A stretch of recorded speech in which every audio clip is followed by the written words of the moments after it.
Welcome to Hockey Nights in Vegas. My name is Eddie Rivkin. I am joined by the future premier. Nope. Fuck. That's 3 weeks in a row I've butchered this. Premier. I'm joined by the future premier of the great province of Saskatchewan, Sarina Taylor. This episode, like all the others, is brought to you by Ageless Forever, my very good friend, Dr. John Pierce, www.agelessforever.com. And it's not quite brought to you yet, but we're going to work really hard this episode to be brought to you by Golf Gods, www.golfgodsonline.com. I love golf.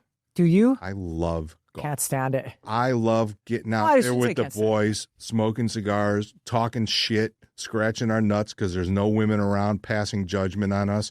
If you want golf gear that's not the boring traditional, like this. This is if you're a hip guy and you want to go out there and you want to flex on the golf course, go to Golf Gods Online, pick up some of the best swag there is. So I'm going to give you some topics and you're going to decide where we start. Okay. The first topic is what's pissing me off. The second topic is the news. The third topic is the VGK. The fourth topic is trouble up north, and it's not what you think it is. And the fifth topic is who's this week's asshole of the month. VGK. God, that's a fucking letdown. Okay, we'll talk about why? Because I know you want to get off your chest what's pissing you off. I really. Okay, go. All right. No. We'll start with the VGK. 26 games in, 12-6-8, 32 points. Second, 1 point behind Anaheim, 1 point ahead of LA. The wild cards right now are San Jose and Seattle. Finished the homestand 2-1-1, 5 points out of 8, certainly better than the last homestand. Let's go with the easy question. What do your eyes tell you over the last few games? I think, so for me, I don't really look at where the other teams are because it doesn't matter. You got to win. You got to win every game. But I think the past 2 games that we saw a big improvement in the overall play of the team. It was like they played 3 games in 4 days, which had to have been tough. And that third game in 4 days, you could see a different energy in them. You could see them there was a little bit more of a sense of urgency that maybe we haven't seen that much this year. And then heading into the last game of the homestand, I think it was even better. I feel like in the first period, they were throwing pucks at the net. Their penalty kill was really, really good. And I was impressed obviously with Carter Hart. So I think they're kind of now going on that upswing. It's hard when you have to go on a long East Coast trip, but I was really impressed with a lot of the fundamentals that I think Bruce has kind of been wanting to see. How much of it do you attribute to Mark Stone being back in the lineup? It makes a difference for a lot of different reasons. I think it makes a difference when your captain is in the locker room, in the dressing room, and he's doing all the things and he's on the ice and he's leading the team and all that kind of stuff, right? That obviously makes a difference. But I think that coinciding with that, Bruce decided to kind of juggle some stuff up a bit. He decided to healthy scratch Riley Smith and Brandon Saad, and we saw a completely different Brandon Saad against Chicago. Completely different. A wee bit embarrassed, perhaps. And it happens to everybody. Sure. It happens to everyone. It's not taking away from Brandon Saad's ability. It's just that sometimes those little shakeups really work, and I think it's all kind of coming together at the same time with the combination of Mark Stone and Carter Hart coming back. I think that for the first time this season, we are starting to see the Golden Knights, even though they're still missing Will Carlson, who is an integral cog in, and we saw Aiden Hill, he was in the tunnel last night after the game, walking quite a bit better than we saw him. The week before, we were thinking, see you next season. He looked a little bit better, and it's just so you understand, and for you folks to understand, it's just walking in a tunnel, just watching a guy walk past you from 20 or 30 yards. He looked better. Mark Stone is absolutely the straw that stirs the drink of this team. Even though the power play hasn't converted in a couple of games, they're power play is moving the puck quickly. They're getting the grade A opportunities that they didn't get when he was off the power play, started to get when Braden Bowman moved on to that spot on the power play. And now even the second unit, even though they get very, very little power play time, you can start to see that, like when you make dough, when you're starting to make dough and things are starting to get into a shape. And Mark Stone, I think, is the everything reason behind it. He puts everybody in the right sort of place. It's a small sample size. We've said that every episode with regards to Braden Bowman. He looks like he belongs. And not only does he look like he looks like he belongs on a first line of a prime NHL club. He is that the moment is absolutely not too big.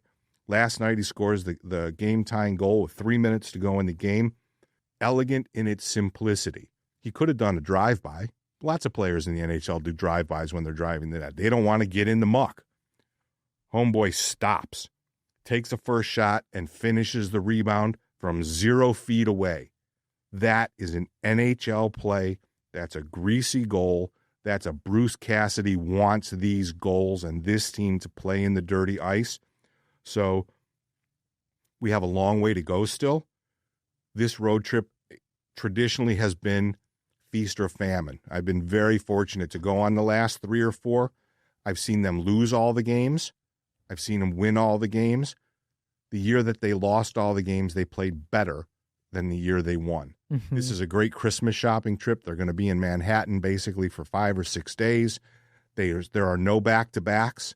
They've got a nice, easy landing to do New Jersey, the Rangers, the Islanders, and then they do Philadelphia, which will be an interesting game. And we'll get to the whole, he's the news segment, by the way.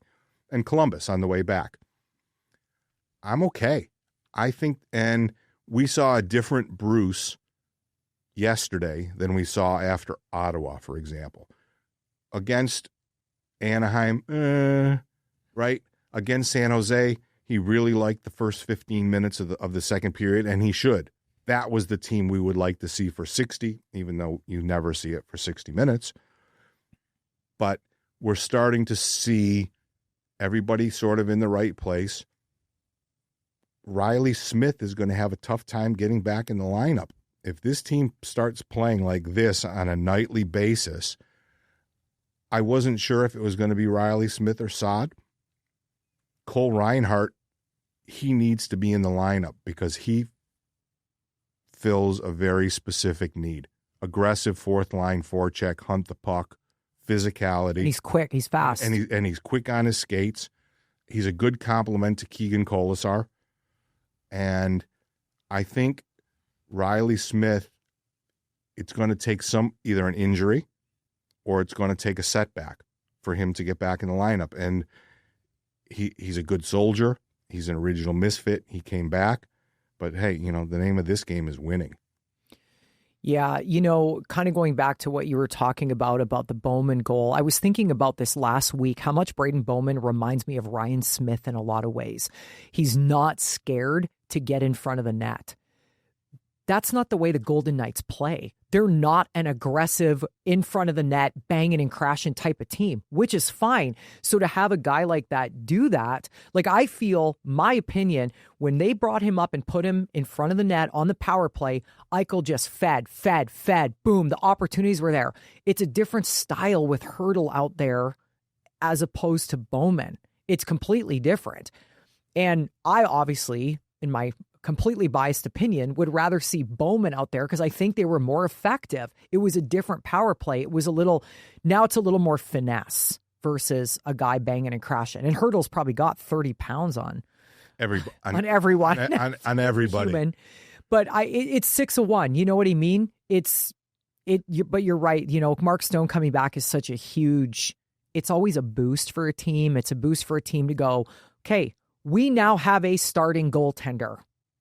Because it's really hard when you go back and forth. That's why I said a couple podcasts ago, you can't go back and forth with who you're going to start. Pick a starter and put them in there till they blow it.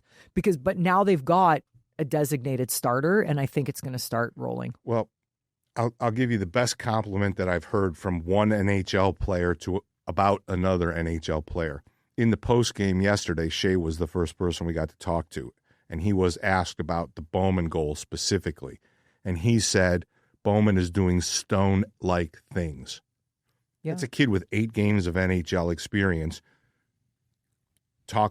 comparing him to the captain of a Stanley Cup winning team. That's a pretty stout compliment for young Mr. Bowman. Where I will push back is I think that this month of December, there's 13 or 14 games, a whole bunch on the road this month.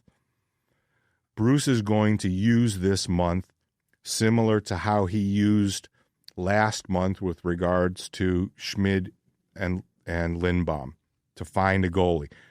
Carter Hart's going to get 7 or 8 starts this month. If you say I'm wrong, you're an idiot. I mean, he played. I did the pregame last night with Ryan Wallace, and he said, "What are your expectations of Carter Hart?" I go, "None. Go out and play. He's going to be jacked up. He's going to be nervous. He's going to experience every possible emotion you could imagine." He played outstanding considering the circumstances. He kept them in the overtime, made 6 saves in the overtime. Bedard is Bedard on the shootout, but he got him the W. He got him the 2 points. And you could see the team. They were as happy for Carter Hart as they were for Lindbaum getting his first win before, he went back down to Henderson. And that's a testament to the room and the leadership and everything like that. I think it's going to be alternate starts for a good while because, Schmid doesn't deserve to really be, the backup. He basically carried them through the last month, right? He's only lost 2 games in regulation. His goals against is just under 3, save percentage in the low 9s. You got to feed him too, don't you? Well, I think first of all, the way the league is now, no goalies play the same amount of games that they used to. Guys used to play 75 to 79 games a season. Oh, yeah, bananas. And they don't do that anymore. Well, it was normal. Right? But I think that when you look at it like this, if I'm coming in here completely blind and I'm like, I have a guy who's been a proven starter for 8-9 years in the league, and then I have a guy who hasn't, who am I going to lean toward to be my starter? It's going to be Carter Hart. And not saying that Schmid deserves to be a backup. That's not it. He doesn't deserve. He deserves to earn the spot just as much as Carter Hart's going to have to. Hasn't he earned it so far? No. I don't think so. It's been a month. It's not like it's been 5 years of Schmid being the starter here and all of a sudden. Right, but don't take it all the way out. In the immediate, he was the better of the 2 goalies versus Lindbaum, right? So it is his net. Now, I disagree. Now he has to maintain or better. Otherwise, it's going to be Carter Hart's net. Well, I think Carter Hart showed his experience last night in one game versus Schmid. Schmid's been he's been great. He's kept them in there, but you don't want a guy who's keeping you in. You need a difference maker in the net in the NHL now. And Carter Hart is capable of doing that. And I just don't think that Schmid has proven that enough. Oh, I agree with that. The bottom line is, for the first game this season, you might say the goalie won them the game. And we haven't been able to say that. And I think that as good as the Golden Knights played, and they played a fairly solid game up and down, they held the fifth power play, Chicago, 0 for 5. The penalty kill was unbelievable. It was great last night. Lights out. Right? And I don't think it's a huge stretch to say that he won the game for them. Right? Did you watch the overtime? I couldn't. You need to go back on NHL.com and watch. I watched the shootout. The overtime was bananas. I heard. It was. Someone messaged me on Instagram. They're like, "This overtime's out of control." This was the first time we've had an overtime the way the NHL wanted the overtime. There was legitimately 6 or 7 absolute, 10 belt opportunities both ways. Spencer Knight was fantastic for Chicago last night. Yeah, right? He's locked in. He's locked in, and he's making a case for Vezina, and he's making a case for the Olympics. So they're okay. This road trip should be pretty good. I like the fact that they came off a really compressed schedule, and now they're going to get their games in, but they're also, if they need a rest day, they can just say, hey, we're not skating today. At least they got slammed at home. Right, exactly. No travel. No hotels, none of that other happy horse shit. Okay, so that takes care of the Golden Knights. You have 4 choices. The news. Let's go to the news because we're talking about Carter Hart. Okay. That's gonna sort of pivot into the what's pissing me off thing. The thing that irritates me the most in life is people that take the high moral ground and think that they're bigger or better or more special than anybody else. And there's a lot of different personalities on press row, right? But there's one particular asshole who decided that he wanted to be the morality police and ask Carter Hart what he was going to do in the community to redeem himself. And they wrote a big, long piece about it. And you know what? Fuck him. And I'm not going to name him because he's going to figure it out anyways, and there will be a little beef in the press box. And I don't care. I'll flip him over the rail. Doesn't matter to me. The kid was 19 years old. The kid exercised bad judgment. I don't care about the legality. I don't care about the adjudication of it. I feel for the victim of it. He was 19 fucking years old, and he was drunk. And he made a mistake. And I challenge anybody who listens to this podcast or reads any of the other people's press row to tell me that at 19 years old and drunk that you had sound fucking judgment. You don't, right? The kid paid more than his penance. He was out of the NHL for 22 months, right? I want to talk about the human being.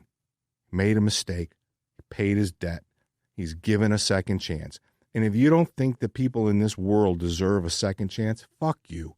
Because nobody is above making mistakes. That's what youth is for, to make mistakes.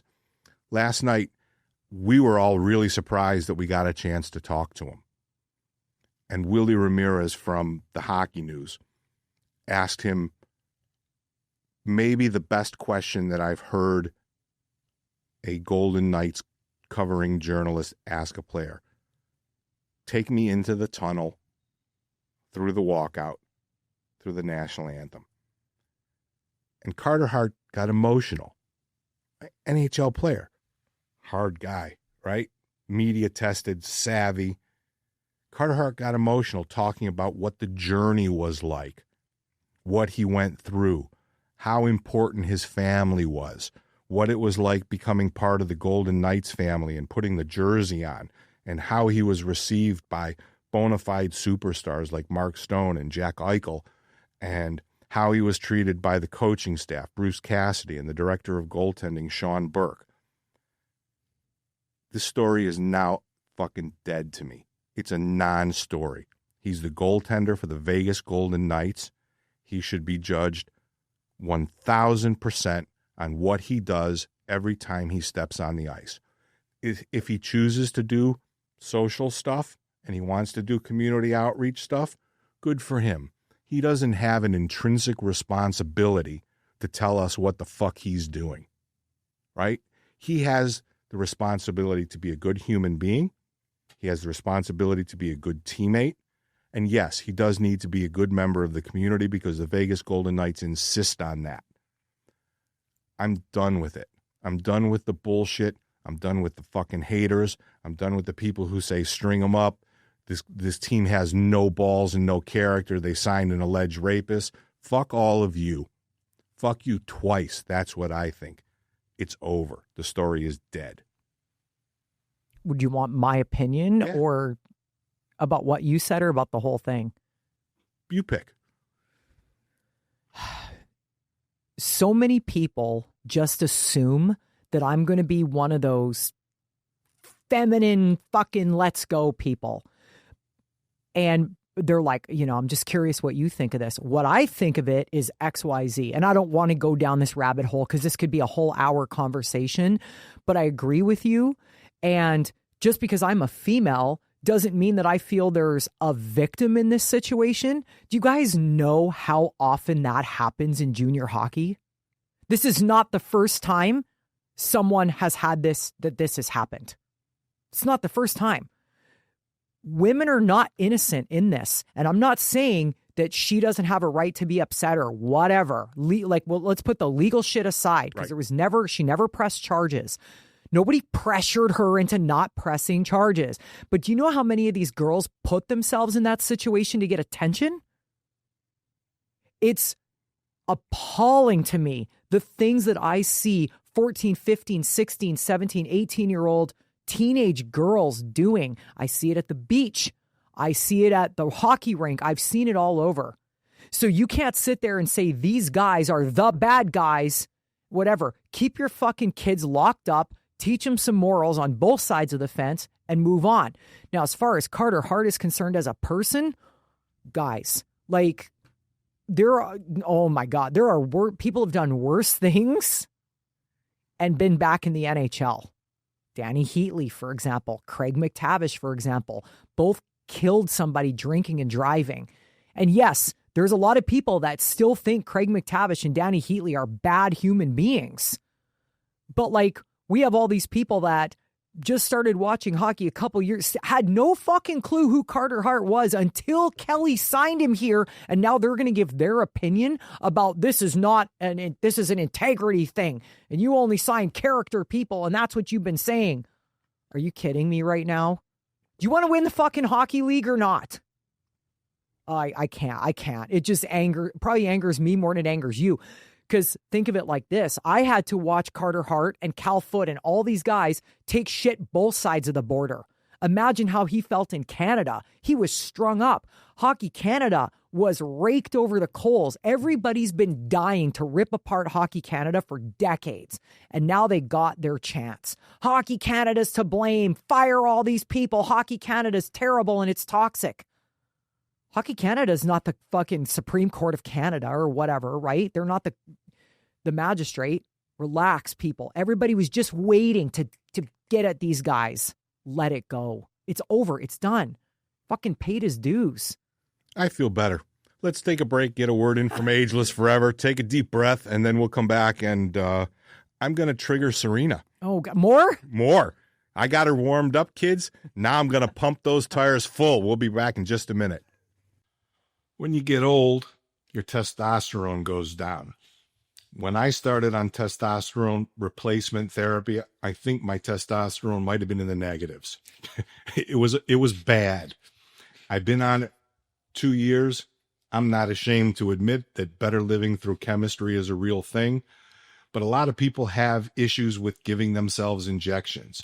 I was kind of needle phobic when I started, and I was just like, dude, you got to just grow a sack and get it done. But now testosterone is available in pills. Dr. Pierce takes his testosterone pills. How much better do you think it is than the old school way? There's pros and cons to everything, right? So the pros with the oral testosterone, first, you don't have to worry about a needle, right? In the levels and the people that it works in, are comparable as far as total testosterone to people using injectable or transdermal testosterone. What I really see the most improvement in is the free testosterone. And the free testosterone is really what we look at to evaluate how effective it is for the individual. It really, free testosterone is the part of the testosterone gives us our subjective feeling. So how we feel with it, our strength, our endurance, all of those things that we associate with improved levels of testosterone is really based off of free testosterone. There, some downsides to the oral. About 10 to 15% of people that take it do not respond. So, if you're in that small minority, you may take it for a month and we can check some levels and they might be very low. There's no testing that we can do beforehand to see if it's effective for you or not. You have to take it with food. and preferably fatty food, because we want to kind of absorb it. The fat helps it absorb. I personally take mine with a little fish oil, but for some people that have a hard time absorbing it, you gotta use a fatty food to really slow it down and keep it in the GI tract. Twice a day, morning and afternoon are the recommended times. But a lot of people love it. You don't have to worry about it with it like an injection. You break the skin, you can get an infection. Anytime you break the skin, there's no infections with this. The other benefit of this is if you're concerned about maintaining some degree of fertility while on testosterone therapy, the oral testosterone allows for that. They have the studies are looking at this. There's maintenance of fertility. So guys with lower testosterone, they're still producing sperm. Transdermal testosterone, injectable testosterone shut all that down and acts like male birth control, where the oral testosterone allows the testicles to still function while you're taking TRT. So if you and your partner are wanting to have children, you can still do that. And the fertility testing on it shows that is a viable option. The other thing is there's another side effect with testosterone therapy, primarily with the injectables, a little less with the transdermal, and markedly less with the oral, is the increase in red blood cell production. This is called secondary erythrocytosis. I have podcasts on this that I've done. But the bottom line is there's a lot of people that get this. About 40% of people on TRT get this, and most doctors feel that requires a phlebotomy or a blood donation. And if you already don't like needles, now you have to go, get another one, and they're going to drain blood out of you. The oral testosterone is about 2% likely for that to happen, where injectable testosterone is about 40% likely for that to happen. So a 20x reduction in risk for that side effect. And so overall, it seems to be a safer, more effective way of delivering testosterone. You'll see it through the course of the season as we do these. I'm the crash test dummy for most of the stuff that we're going to talk about. Like I said, when we started this, my testosterone was a red number. I don't remember what it was, but I think it was right around 1,000. And when we started, it wasn't 1,000. No, when we started, it was red. It was 0. Oh yeah. But now in the last blood test, I think it was around 1,000. And I have to tell you, of all the things that I take, and I take supplements, and we'll talk about those, and I take the peptides, and we've already talked about those in a previous. This is the one where it's a significant difference in how you feel. Your everyday life improves significantly. This is, to me, this is the fountain of youth. At 61, I don't feel anything like 61. The aches and pains of getting old are gone. My ability to do everything is markedly improved, and it has to be this. I mean, it's probably a combination of all the things I do, but once we added the testosterone into the regimen of my own personal care, it's an absolute world beater. So if you're getting a little older and your testosterone, you're feeling a little sluggish or whatever, call the girls here at Ageless Forever. Make an appointment. It's a simple blood test. It gives you a number. The number, if it's below the scale, you need it. If you want to be the best you, this might be the key to the kingdom to get you back to feeling the way you want to feel. I can't give any better plug for something than something I use myself. So give us a call Ageless Forever, and give it a try for yourself. So if you're ready to take the first step, pick up the phone, call 702-838-1994. Any of the girls can take care of you. Your first appointment is on the podcast. Just mention to them that you're a fan of the Hockey Nights in Vegas podcast. Do something good for yourself. Pick up that phone, make the call. You'll thank me later. I know that. And we're back. Who's your favorite hockey player of all time? Really? You have to ask? No, I know. It's rhetorical, but say it. Wayne Gretzky. Okay. Trouble up north. You know where I'm do you know where I'm going? No idea, but let me guess. Somebody making a mountain out of a molehill. What? There has been, and this is, when I talk about it, it's probably not going to be new to you, but it's really new to me.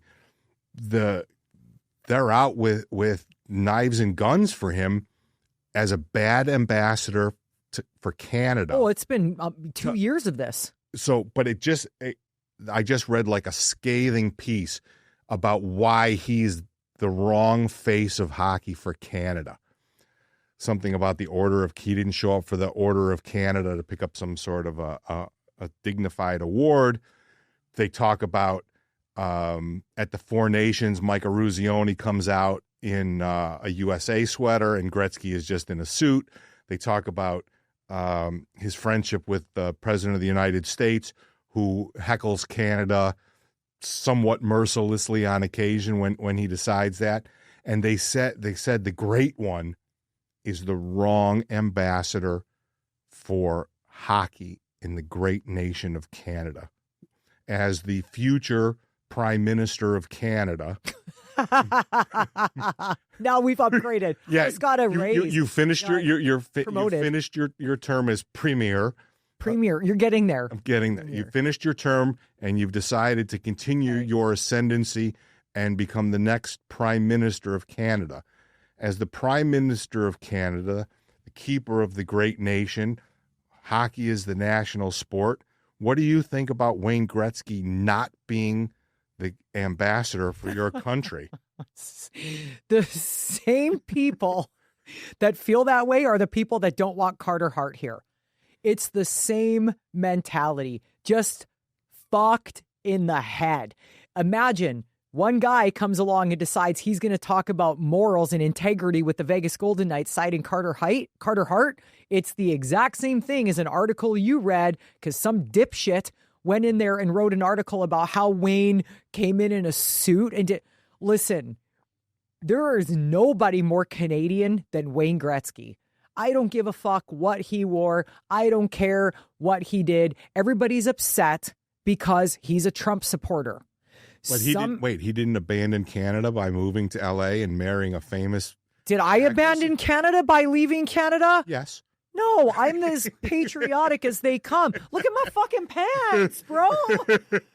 Like, it's just, I always said that. Like, I remember when I was younger, Pamela Anderson was on Baywatch and she's a Canadian. And she got her dual citizenship and people were like, oh, she's an American? How dare she? And so many Canadians have this they have this either or mentality. I've said this on here before. It can be and both. It doesn't have to be either or. I'm very proud to live in the United States. I'm very fortunate that this country offers me the opportunity to be here. When the Carter Hart was emotional during the U.S. anthem. Can you imagine if it was the Canadian anthem? He'd have been in the fucking ground. I stand and I face the flag and I'm quiet and I just pay my respects to the country because of what I owe this country a lot. And you sing the Canadian national anthem. I sing the Canadian. Incredibly off key. Every time. My ear bleeds. Oh, stop. Canadians sing the anthem. I know. Just do that. Yeah, I get it. But the point is that is like, we really cannot put a lot of energy into this Wayne Gretzky thing because it's people that are whacked out of their minds. I mean, I had heard something about it. Oh, yeah. It's like old news.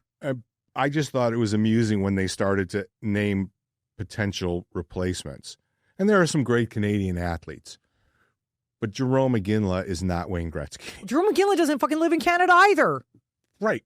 I was just taken aback that it's tragic. I literally read it yesterday. It was it was the definition of a fucking hit piece. Yeah, 100%. Canadians are so like, we're so proud of all of our talent, like Michael J. Fox and John Candy and blah, blah, blah. Guess what, motherfucker? They all moved to the U.S. to expand their career. How come that's not a problem? We had Jeff Chikrin on our podcast last year, and Chick said, this topic came up last year, and Chick goes, if the people out there really, really knew who everybody voted for, they would have a different mentality about their favorite human beings. Just because Wayne is so open to who he votes for, he's getting chastised. Give me a break. That was a fun segment. We both got a chance to get a little stress out. We're early in the morning. Got my blood pressure. Whacked. Got my fucking jacked up. Dude, these ready people to are go. so whacked out. Like, just whacked.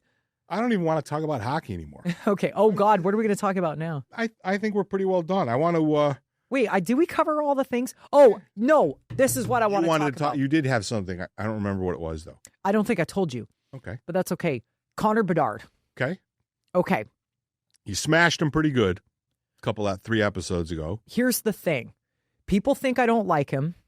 They don't think I think he's talented. None of that is accurate. None of it is. None of it. I've always given him credit for his talent, his ability, whatever. He takes a beating.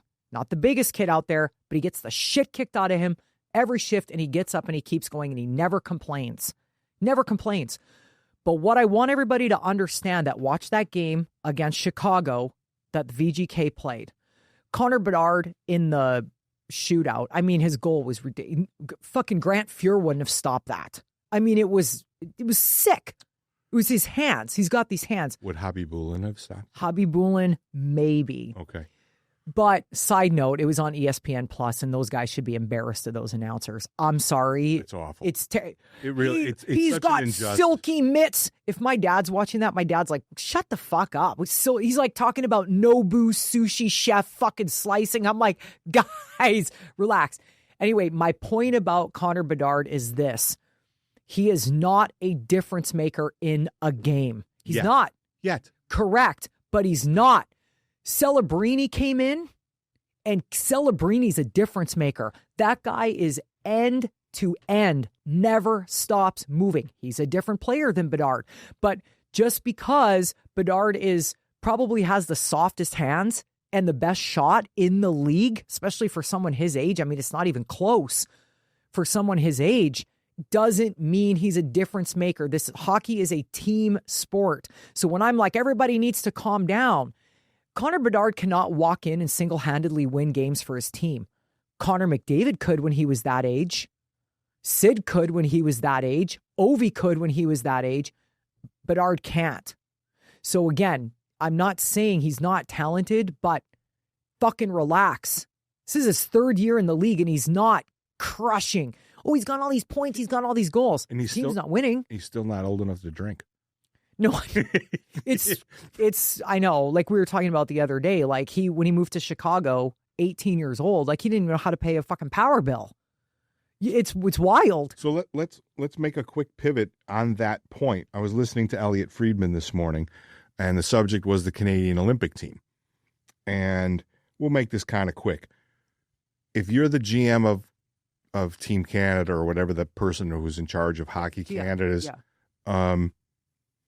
if you take some of the kids and you lose, you get chastised because you didn't bring the veterans. If you take all the veterans and you lose, you get chastised because you didn't bring the kids. The kids that I would like to briefly discuss with you are Schaefer, Celebrini, Bedard. 1, 2, or 3 of them. To me, it's easy. It's Celebrini only. Schaefer is going to be there for the next 16 years, probably. Yeah. But and I don't think that he is. I don't think he would be fazed by the Olympic experience.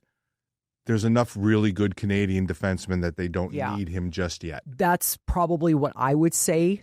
Maybe in reserves, he could do it. He's in the drug testing protocol, so he's eligible to be. Celebrini, I watched him play like internationally. He played for Canada, obviously at the World Juniors, but he was playing as a 19-year-old last year at the World Hockey Champion, whatever the fuck it's called, I forget.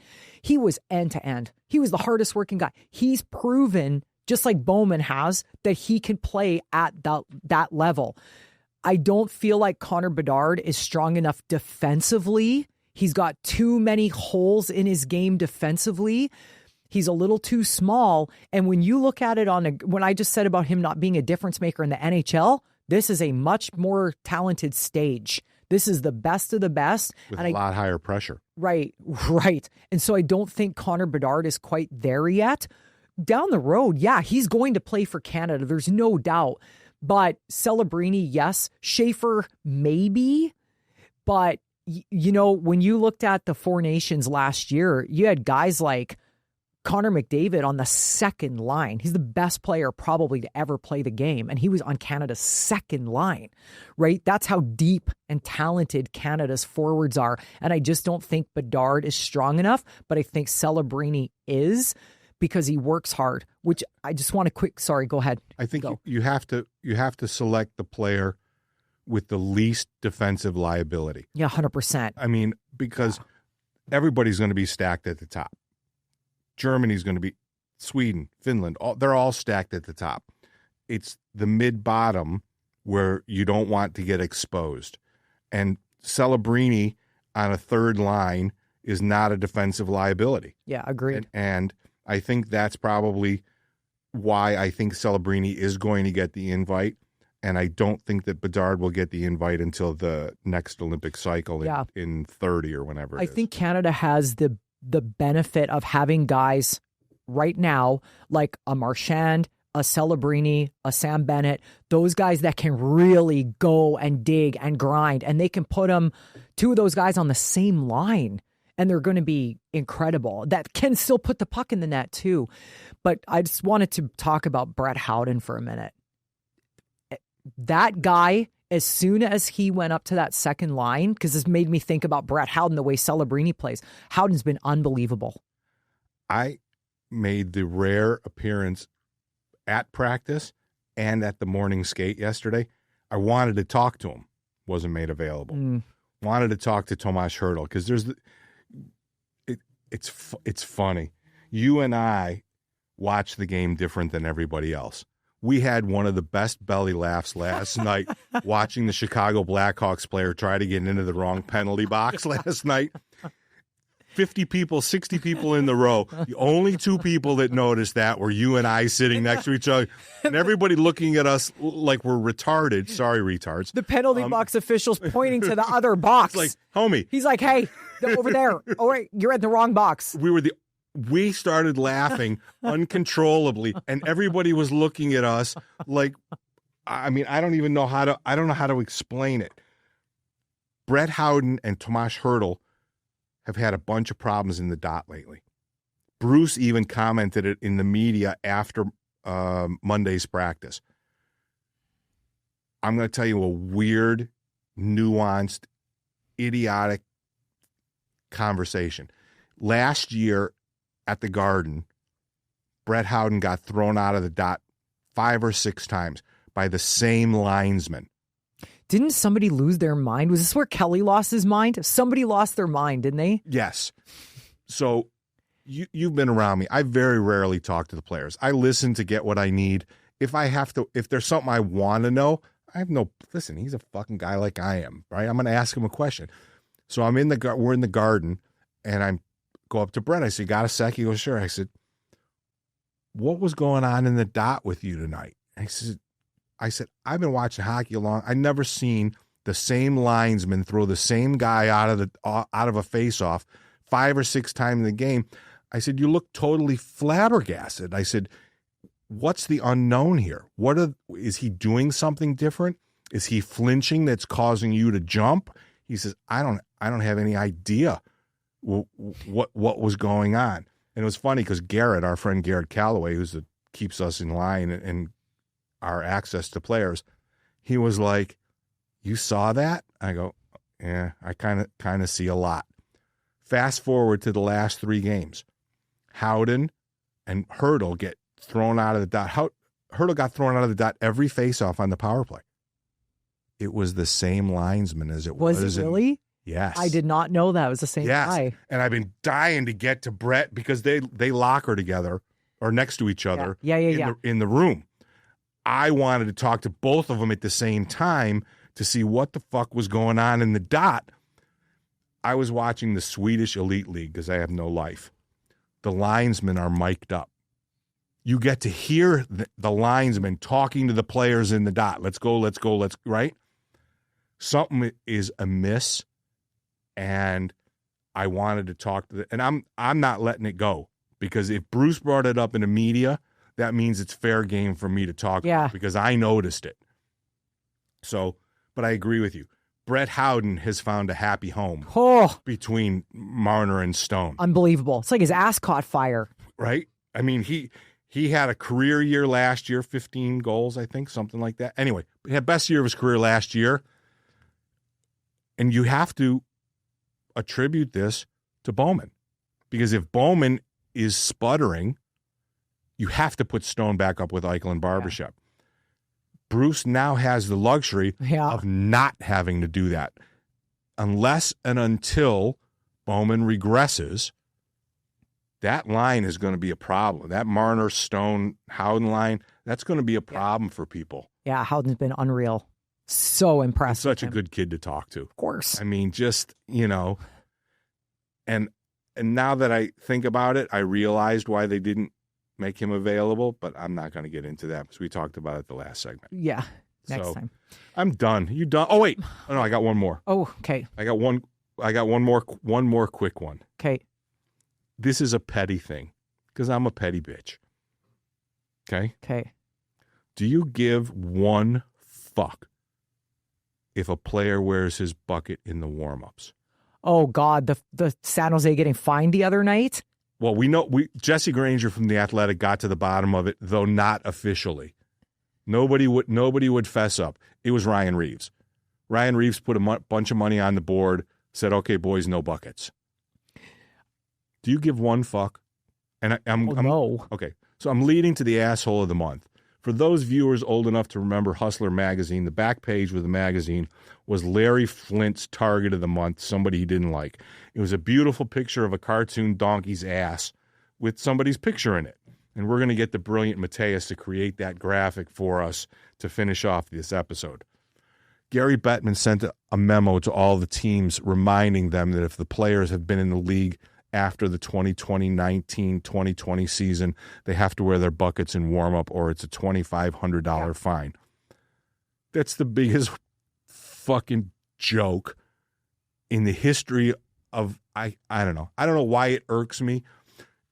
If Braden Bowman goes out and takes his hot lap, he gets fined $2,500.